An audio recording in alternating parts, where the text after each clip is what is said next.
이사야서 33장 13절서부터 계속해서 이사야서 성경 공부를 해나가도록 하겠습니다. 자, 이사야서 33장 우선 13절 보시면 먼 곳에 있는 너희는 내가 행한 것을 들으며 가까이 있는 너희는 나의 권능을 알라. 시온에 있는 죄인들이 두려워하며 무서움이 위선자들을 놀라게 하였느니라. 우리 가운데서 누가 삼키는 불과 더불어 거하겠느냐? 우리 가운데서 누가 영원히 타는 것과 더불어 거하겠느냐? 자, 먼 곳에 있는 너희라고 하는 표현, 지난번에 우리 아마 베드로전서 성경 공부할 때에 strangers, 즉 타국인이라고 하는 그 말을 공부할 때도 관련된 구절인 것 같습니다. 먼 곳에 있다라고 했을 때는 두 가지인데요. 유태인들 중에서 본토에 있지 못하고 흩어져 있다. 그래서 이 유태인들이 예루살렘과 유대, 원래 하나님이 주신 그 땅에 있지 못하고 여러 곳으로 흩어져 있는 사람들을 얘기할 때 보통 성경에서 먼 곳에 있는 자들 또는 타국인이라는 용어를 쓸 수 있고, 두 번째는 이방인들입니다. 이방인들로서 이스라엘 바깥에 있는 자들, 즉 하나님의 언약의 바깥에 있는 자들에 해당하는 것이죠. 우리 에베소서에서 이미 확인해 본 것처럼 우리도 한때는 이방인들이었죠. 그리스도도 없고 하나님도 없고 소망도 없는 자들이라고 에베소서 2장에 나와 있습니다. 잘 아시는 것처럼 한번 확인해 보십시다. 에베소서 2장에 보시면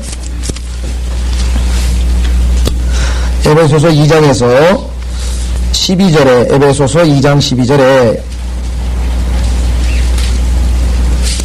에베소서 2장 12절 이렇게 기록되어 있습니다. 그때 너희는 그리스도로부터 분리되어 있었고 이스라엘 나라에 속하지 않은 외국인이요 약속의 언약들로부터는 생소한 사람이었으며, 이렇게 되어 있죠. 소망도 없고 세상에서 하나님도 없었느니라. 우리가 예수 그리스도를 믿기 이전에 우리의 신분에 대한 언급입니다. 자, 그래서 이 이사야서 33장 13절에 나와 있는 먼 곳에 있는 너희는 이방인이든 유대인이든 상관없이 둘 다 해당된다고 볼 수가 있습니다. 자, 그래서요, 그 다음에 가까이 있는 너희는 누구냐? 당연히 예루살렘에 거하고 있는, 또 유대 땅에 거하고 있는 유대인들이겠죠? 왜? 14절에 바로 그들이 누구인가를 보여주고 있습니다. 즉, 시온에 있는 죄인들입니다. 그래서 가까이 있는 너희는 이렇게 했죠?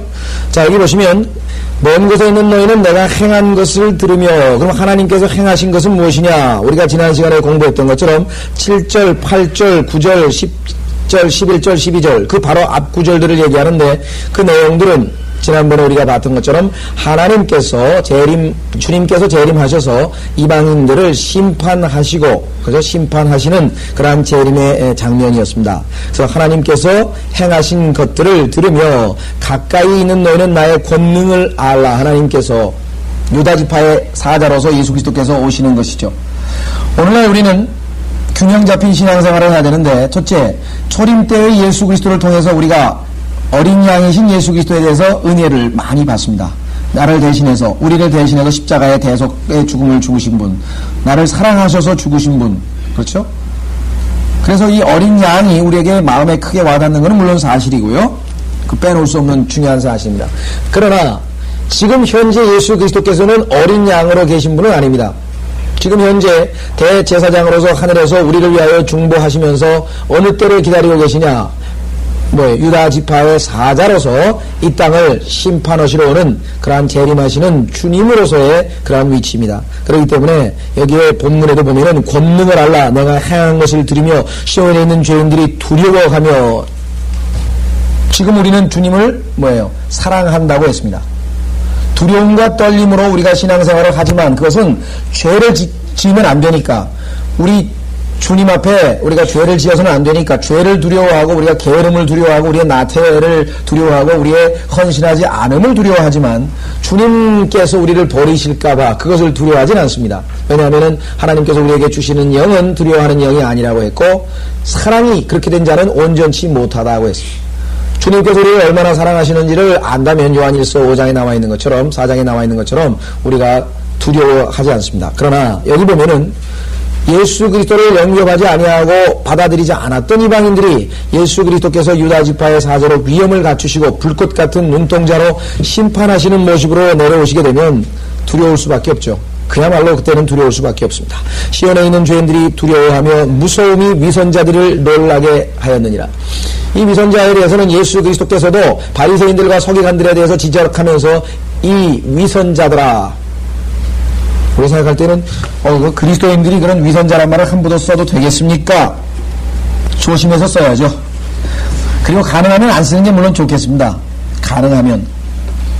네, 우리가 예수 그리스도는 아니죠.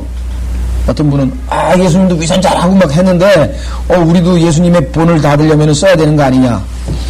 꼭 써야 될 때는 써야 됩니다. 왜냐하면 하나님께서 정말 하나님의 대적, 하나님의 사역을 반대하고 하나님의 일을 방치는 그러한 위선자가 만약에 있다면 그거는 영목을 각오하고 담대하게 외칠 경우가 있겠죠.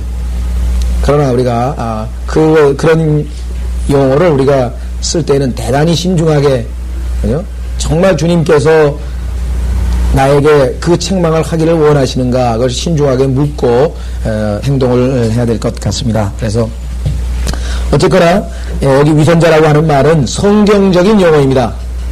그리스도인이 안 써서 될 용어는 아니에요.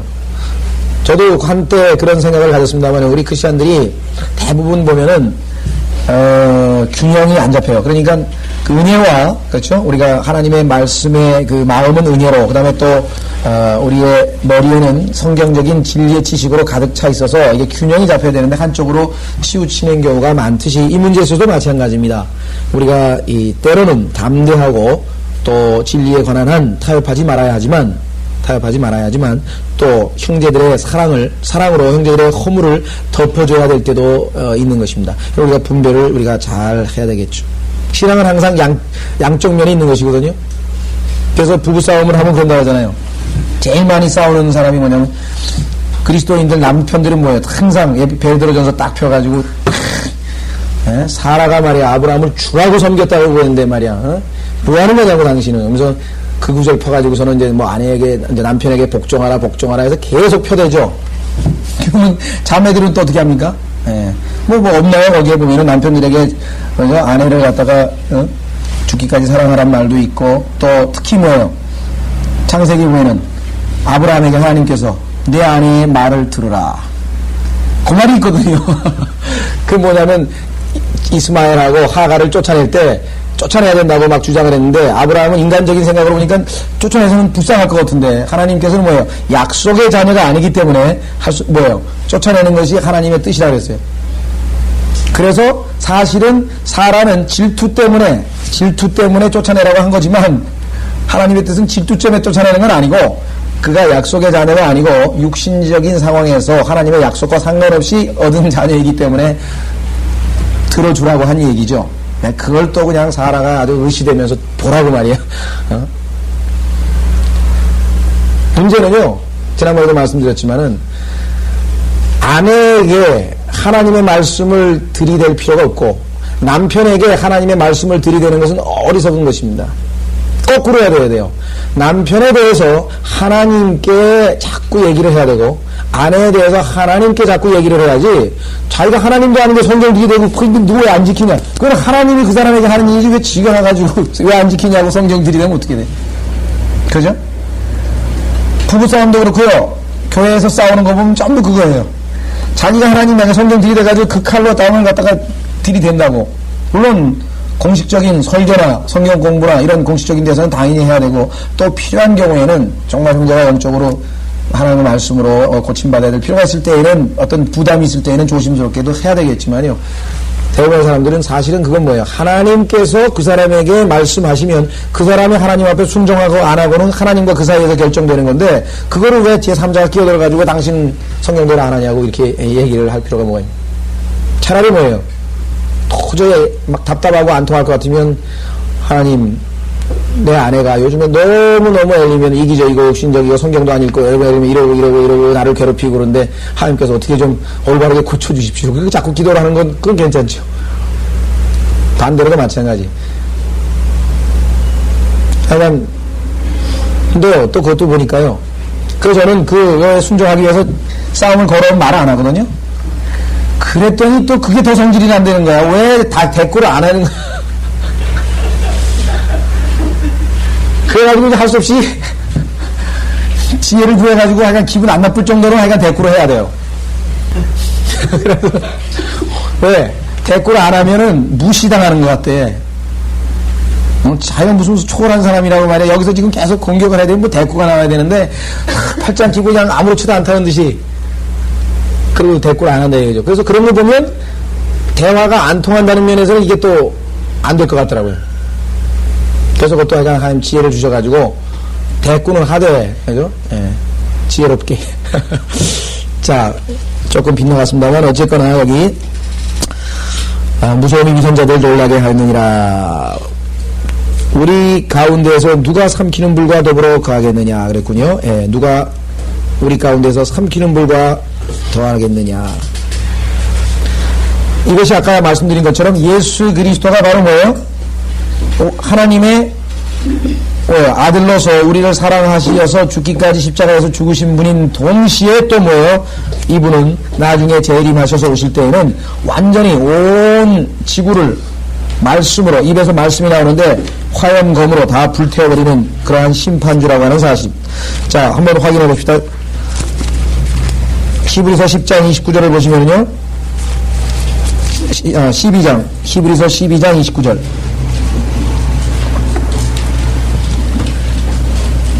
자, 히브리서 12장 29절을 보시면은요. 이렇게 기록되어 있습니다. 우리 하나님께서는 소멸케 하시는 불이심이라. 그러니까 요한일서 4장 18절 한 구절만 딱 들이대가지고 봐라, 하나님은 사랑이시라, 하나님은 사랑이시라, 맞다 이게요. 근데 50%만 맞다 이게. 하나님은 뭐예요? 동시에 소멸케 하시는 불이시라. 소멸케 하시는 불, 그 어마어마한 에너지. 그 다음에 뭐예요? 영원히 타는 것, everlasting burnings 하는데 영원히 타는 것. 나중에 물론 우주가 완전히 불타게 된다고 하는 것은 베드로후서 3장에 나오지만요, 실제적으로 과학자들에 의하면요, 특히 이 물리학자들에 의하면 이 우주는 지금 현재, 지구는 현재 불타고 있습니다. 옛날에 is Paris burning이라고, 파리는 불타고 있는가, 유명한 히틀러가 말해요. 지금 파리 불태고 마지막에 이제 전쟁에서 지게 생겼으니까 이제 아주 악이 받쳐가지고 그냥 파리라도 완전 파리 시내 전부 다 불태버리라고 명령을 딱 내렸는데 전화를 막 하는데 답변이 없는 거예요. 그 독일의 유명한 장군 한 사람이 양심에 가책이 있어가지고 그 인류의 문화 유적이 많은데 파리에 그걸 갖다가 어떻게 싹 불태우냐. 그래서 명령을 수행하지 않아 버렸죠. 근데 뭐 그 사람이 안 태웠어도 언젠간 탈 겁니다. 주님이 오시면. 대단히 미안한 일이지만 죽산 빌딩도 탈 거고, 옛날에 스페인에 있을 때 어떤 분이 부흥사경이라고 하는데 영국의 에릭 벨메커라고 하는 형제의 유명한 선교사예요. 스페인에 30몇 년 동안 선교를 해서 아주 열매가 많고 아주 말씀도 훌륭하신 분인데 그분이 그 얘기는, 스페인의 바르셀로나의 사그라다 파밀리아 유명한 거 있잖아요. 올림픽 때 혹시 보셨는지 모르겠는데 아주 지금도 짓고 있는 100몇 년짜리 그 아주 유명한 성당이 있잖아요. 안토니 가우디의 그 작품이에요. 그러면서 내가 바르셀로나 시민들에게는 좀 미안한 얘기지만 적어도 다 불타버릴 것, 미련 두지 말아야 돼. 미련 두지 말아야 돼. 그런 얘기를 했었습니다.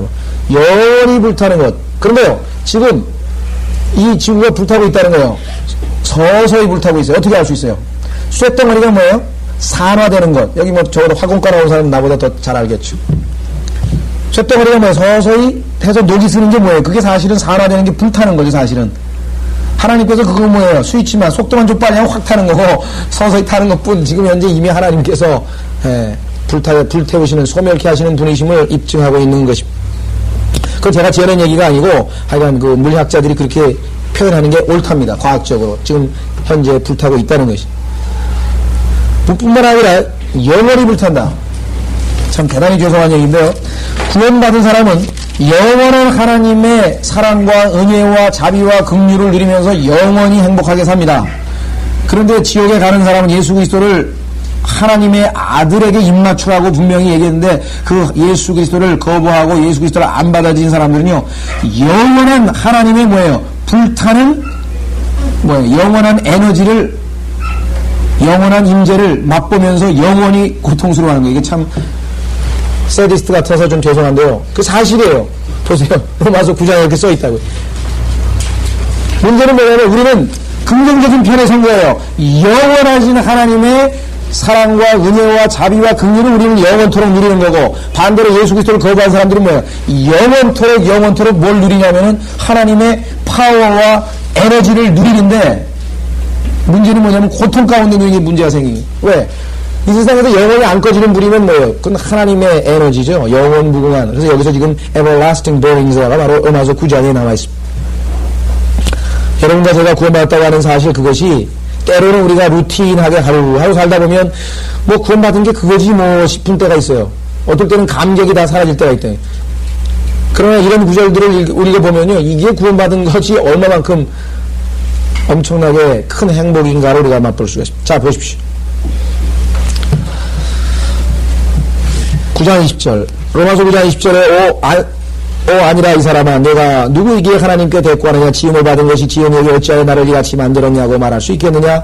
토기장이가 같은 진흙덩이 하나를 등이로 하나는 귀 있을 것을 하나는 천하게 쓸 것을 만들 권한이 없겠느냐? 보세요. 하나님께서 그의 진노를 나타내시고 또 그의 능력을 알게 하시려고 멸하기에 합당한 진노의 그릇들을 심히 오래 참음으로 인내하시며 영광에 이르도록 예비된 자비의 그릇들에 대해서 그의 영광의 풍요함을 알게 하고자 하셨다면 어찌하겠느냐.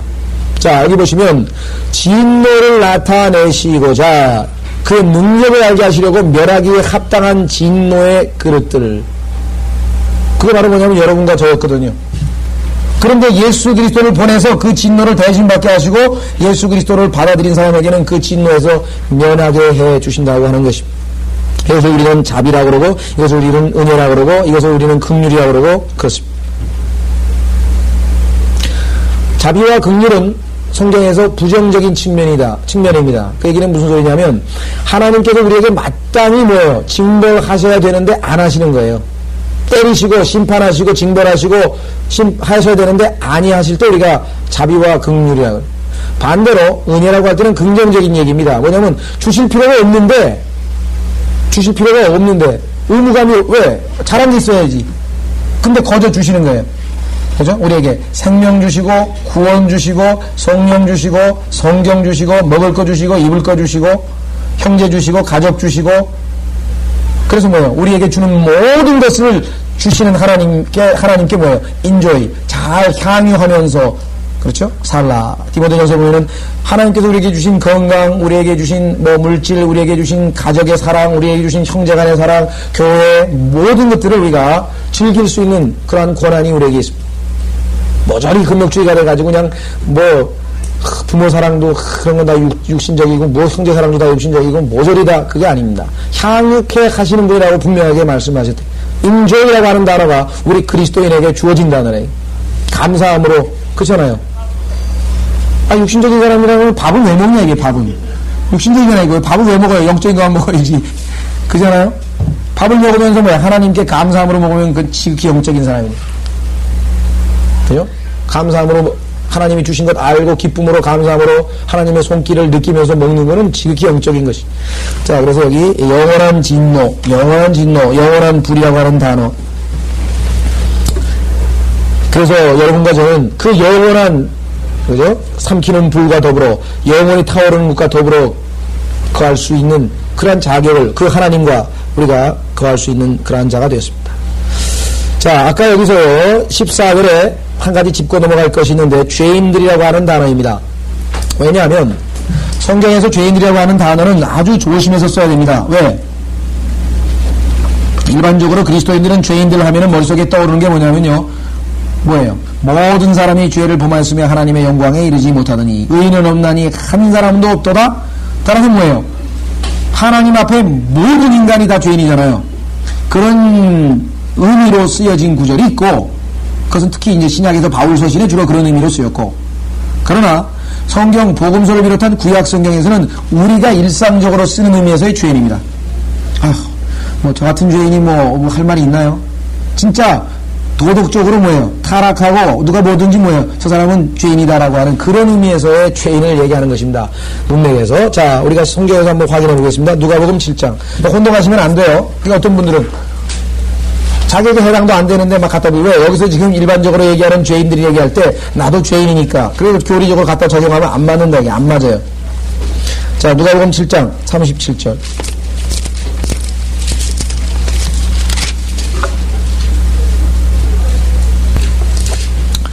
자, 누가복음 7장 37절에 보시면 그런데 보라 그 성읍에 죄인인 한 여인이 있었는데, 그 말이 이상하잖아요. 모두가 죄인인데 왜 죄인인 한 여인이 있었다고 그랬냐고요.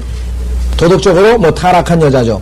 그래서 도덕적으로 비도덕적인 여자를 얘기할 때 여기 죄인이란 말을 썼고 39절에도 뭐라 했습니까? 주를 초대한 바리새인이 그 광경을 보고 속으로 말하기를 만일 이분이 선지자라면 자기를 만지는 여인이 누구이며 어떤 여인인가를 알았으리라. 이는 그 여인이 죄인이기 때문이라. 이때 죄인은 율법을 안 지키고 죄를 짓고 사는 그러한 사람들을 얘기할 때 쓰는 말입니다. 신학적인 의미에서 하나님 앞에 모두가 죄인이라 그런 의미가 아니라는 것이죠. 우리는 성경 해석이 있어서 항상 문맥을 벗어나면 안 됩니다. 문맥을 벗어나면 안 되는 거예요. 아까 이사야서도 뭐예요? 도덕적인 의미에서의 구약에서 얘기하는 죄인입니다. 요한복음 9장도 마찬가지. 요한복음 9장에 가셔도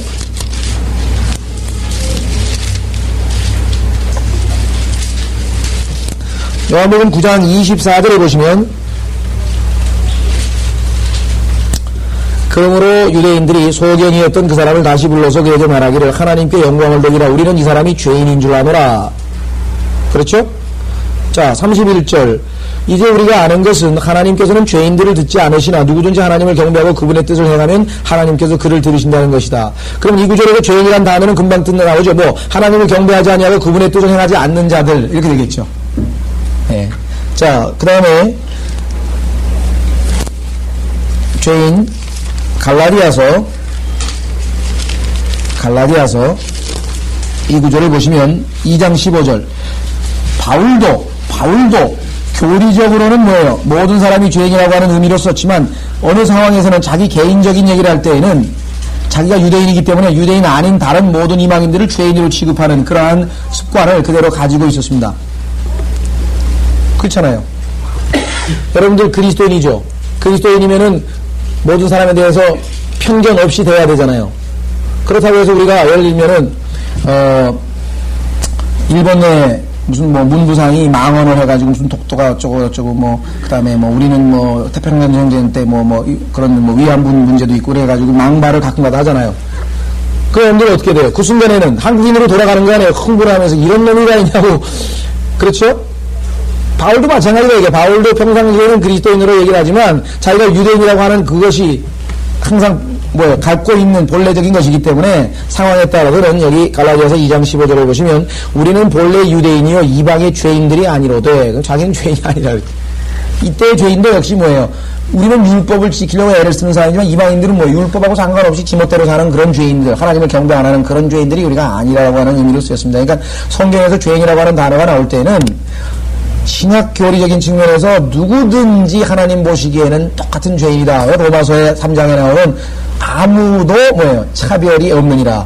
모든 사람이 죄를 범하였음에 그런 의미에서의 모두가 죄인이라고 하는 차별이 없는 죄인이라는 의미로 쓰일 때가 있고 여기처럼 좁은 의미로 구약적인 의미로 쓰이는 경우가 있다는 것을 항상 염두에 두고 성경을 읽으셔야지 한 가지만 알아가지고 거기다 자꾸 갖다 끼면은 안 맞습니다. 자,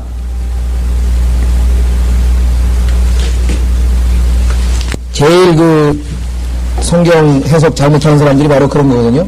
죄인 나오면요, 그냥 하나만 딱 가지고 전부 다 갖다가 다 낀다고. 근데 여러분 아시다시피 지금 우리 집 라디오도 그거 하나 고장난 거 있는데 분명히 뭐예요? 220V에다, 아니지. 120V에다가 110V에다 꼽아야 되는데 220에다 갖다 딱 꼽으니까 뭐예요? 퓨즈가 팍 고장나죠. 그래요? 성경도 뭐예요? 제 시대에 맞춰서, 제 문맥에 맞춰서 그걸 해석을 해야지 아무데나 그냥 갖다 끼면은 안 맞는데. 이것이 우리가 유의해야 될 상황입니다. 자, 다시 우리는 이사야서로 돌아오겠습니다. 이사야서로. 자, 여기서도 우리가 조심해야 될 겁니다. 왜? 그러면 영원하신 불, 영원히 타오르는 것과 그 다음에 여기 나와 있는 삼키는 불과 더불어 구할 수 있는 자격이 15, 16절에 나와 있는데, 15절에 나와 있는데 15절에 나와 있는 거 보니까 전부 다 뭐예요? 예수 그리스도를 믿은 자, 은혜로 구원받은 자, 아니고 다 뭐예요? 전부 다 의롭게 행위를 하는 자들이 대상입니다. 신약적 복음하고는 틀리다고 하는 사실이죠. 교회 시대에다 만약에 누가 얘기해요? 주님과 하나님과 함께 누가 거하겠느냐 그랬는데 이걸 갖다가 선포하면 어떻게 돼요? 의롭게 행하며 정직하게 말하는 자, 압제자들의 재물을 멸시하는 자, 손을 흔들어 뇌물을 받지 아니하고 피 흘림을 듣는 데서 귀를 막으며 악을 보는 데서 눈을 가리는 자니. 그럼 전부 의로운 행위라고 만든다는 얘기잖아요. 그렇죠? 따라서 우리는 구약시대, 그 다음에 교회가 휴거된 이후에 환란 시대의 교리이지 절대로 교회 시대에다 이걸 적용시킬 수는 없다. 우리가 영적으로는 적용시킬 수 있겠죠. 자, 보시면 누가 그러면은 하나님과 영원히 함께 할 수 있는가? 첫 번째, 의롭게 행한다 그랬습니다. 그래서 항상 뭐예요? 의의가 하나님 앞에 제일 중요한 요소. 우리는 그 의의를 뭐예요? 나는 의롭게 행하지 못하는데 누가 의롭게 행합니까? 하나님 모시기에 엄격한 의미에서 예수 그리스도다. 그 예수 그리스도를 우리 안에 모시고 있으면 그걸로 해결되는 거죠. 예. 그 다음에 정직하게 말하는 자. 이때 정직하다고 하는 단어는요, 사실은 upright인데요. upright. 이 uprightness하고 upright를 여태까지 전부 다 정직으로 번역했는데, 뭐, 완전히 틀린 개념은 아닙니다. 우리가 똑바르다는 뜻이잖아요. upright. 삐뚤어지지 않고, 마음이 똑바르다 하잖아요. 바르게. 뭐, 저는 그냥 올바르게, 사실 올바르게라고 번역한 부분도 있어요, 여기. 그렇기 때문에, 정직하게보다는 올바르게가 더, 나은 것 같습니다. 세 번째, 압제자들의 재물을 멸시하는 자. 이는 압제자들이라고 해서 oppressors를 번역을 했는데 oppression입니다. oppression. 압제의 재물, 즉 다른 사람을 억눌러가지고 막 압박해가지고 협박해가지고 빼앗은 재물 얘기죠. 예, 가장 대표적인 악한 자의 모습입니다. 또 그 다음에 우리 사회를 뒤흔들고 있는 거네요. 뇌물 얘기가 나오네요. 뇌물. 손을 흔들어 뇌물을 받지 아니하고. 뇌물. 그죠? 그 다음에 피 흘림을 듣는 데서 귀를 막으며 악한, 그죠? 예, 피 흘림을 듣는 사람 죽이고 뭐 폭력 이런 거에서. 그 다음에 뭐요? 악을 보는 데서 눈을 가리는 자니. 악한 것. 여러분 생각에는 뭐 악한 것 하니까 뭐 대단히 무슨 이상한 것 같지만요. 아니에요. 우리의 마음을 하나님으로부터 돌려놓는 모든 것이 악한 거예요. 그걸 봤는데 내 마음이 하나님보다는 딴 마음을 빼앗기게 만드는 것. 그게 전부 다 악한 거지. 여러분들 길거리 가다가 아름다운 꽃 한 송이를 보면 어떻게 됩니까? 딱 보면서 금방 뭘 떠올라요? 이야, 하나님의 솜씨가 오묘하도다. 이게 저렇게 어떻게 아름다운가? 별 하나를 봐도 그렇죠. 야? 근데 인간이 만든 거는 뭐예요? 인간이 만든 거는 이야, 사람들 대단하다. 어떻게 저렇게 잘 만들었지? 그렇게 하면서 서서히 칭찬하면서 뭐예요? 그래서 사실은 우리가 때때로 허락하는 범위 내에서 이 자꾸만 이 들로 산으로 가서 하늘을 보면서 하나님의 임재하심을 맛보면서 그렇게 살아야 되는데, 이 도회지 문화라고 하는 것은, 도회지는요 전부 인간이 만든 걸로 가득 차 있습니다. 대표적인 게 뭐예요? 벽돌 문화잖아요. 창세기에서 11장에서 뭐예요? 하나님께 대적할 때 인간이 만든 거는 벽돌이라고요. 그 다음에 뭐예요? 코울타르. 하나님이 지으신 돌은 코울타르 바를 필요가 없다 이거예요. 그죠? 돌이잖아요, 돌. 연장되지 않는 것, 인간이 다듬고 이렇게 해서 만든 이런 휴머니즘, 인간의 문화는요 하나님을 대적하고 인간을 드높입니다. 인간 대단하다, 인간 대단하다 이렇게 되면은 안 돼요.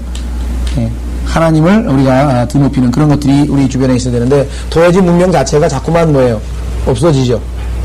뿐만 아니라 지난번에도 말씀드린 것처럼 뭡니까?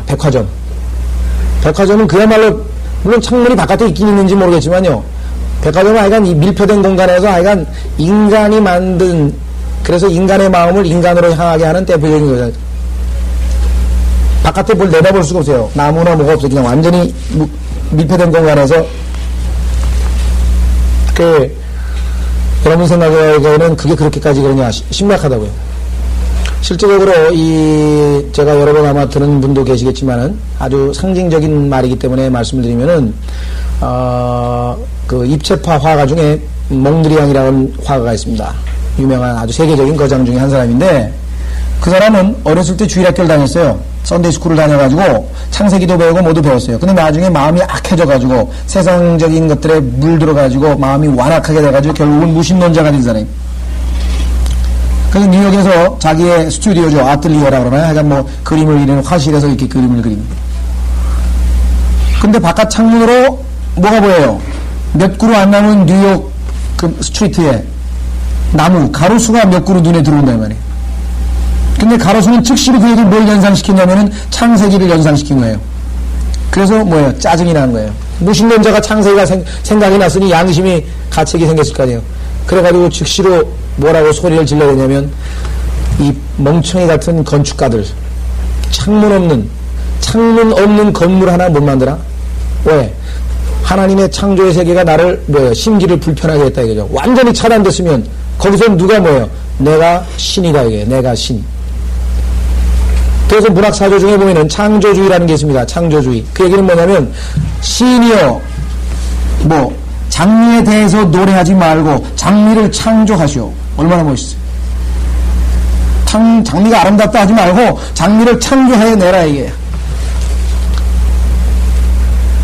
그게 창세기 3장에서 뭐예요? 신이 되고자 하는